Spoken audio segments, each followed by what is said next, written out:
தேவனுக்கே மகிமை உண்டாவதாக. நீயும் ஒரு மேய்ப்பன்தான். நீதிமொழிகள் 27 23 உன் ஆடுகளின் நிலைமையை நன்றாய் அறிந்து கொள், உன் மந்தைகளின் மேல் கவனமாயிரு. கிறிஸ்துவுக்குள் அருமையானவர்களே, மேய்ப்பன் தன் மந்தையின் மீது எப்படி கவனமாயிருக்கிறாரோ அதுபோல நமக்கு கொடுக்கப்பட்ட பொறுப்புகளை உண்மையோடும் கவனத்தோடும் மேற்கொள்ள வேண்டுமென்று வேத வசனம் கூறுகிறது. ஒருவர் இந்த உலக வாழ்வில் கொடுக்கப்பட்ட பொறுப்புகளை குடும்ப தலைவராக இருக்கலாம், தலைவிகளாக இருக்கலாம், வயதான பெற்றோர்களாக இருக்கலாம், பிள்ளைகளாக இருக்கலாம், சபையின் ஊழியர், பணியிடங்களின் மேல் அதிகாரிகள், பணி செய்கிறவர்கள் என எதை செய்தாலும் நாம் கையாளும் மக்களை உணர்ந்து அவர்களின் தேவைகளை கவனித்து பொறுப்போடும் தூய்மையோடும் கவனத்தோடும் உதவி செய்ய வேண்டும் என்று கூறப்படுகிறது.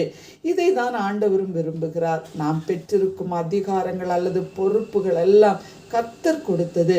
அவர் விரும்பும்படி செய்ய வேண்டும். கர்த்தருடைய பிள்ளைகளுக்கு போட்டி, பொறாமை, அன்பற்ற தன்மைகள் இருக்கவே கூடாது. ஒருவருக்கொருவர் விட்டு கொடுத்து வாழ வேண்டும். அப்போதுதான் நமக்கு தந்த பொறுப்பின் மீது கவனமாக இருக்க முடியும். பிரியரே, நாம் ஆராதிக்கும் ஆண்டவர் நல்ல மேய்ப்பன். அவர் கூறுகிறார், நான் நல்ல மேய்ப்பன், நல்ல மேய்ப்பன் தன் ஆடுகளுக்காக தன் ஜீவனையே கொடுக்கிறார். அவர் ஒவ்வொரு ஆடுகளையும் அறிந்திருக்கிறார். ஒவ்வொருவரையும் பேர் சொல்லி அழைக்கிறார். தொலைந்து போன ஒரு ஆட்டையும் தேடி மீட்டு கொண்டு வருகிறார். எவ்வளவு கருணை உள்ளம் பாருங்கள். அவரது அந்த பொறுப்பை நாம் ஒவ்வொருவருக்கும் தந்து நம்மையும் கவனிக்கிறார்.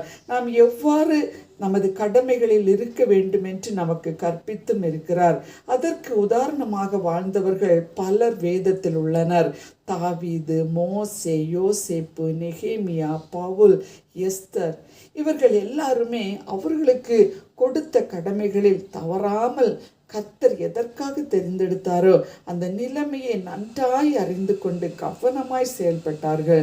நாம் நமக்கு தேவன் தந்த பொறுப்புகளில் கவனமற்று இருப்போமானால் இன்றே நம்மை ஒப்பு கொடுப்போம். நம்மையும் பயன்படுத்தி ஒரு நல்ல மேய்ப்பனாக அவர் பயன்படுத்துவார்.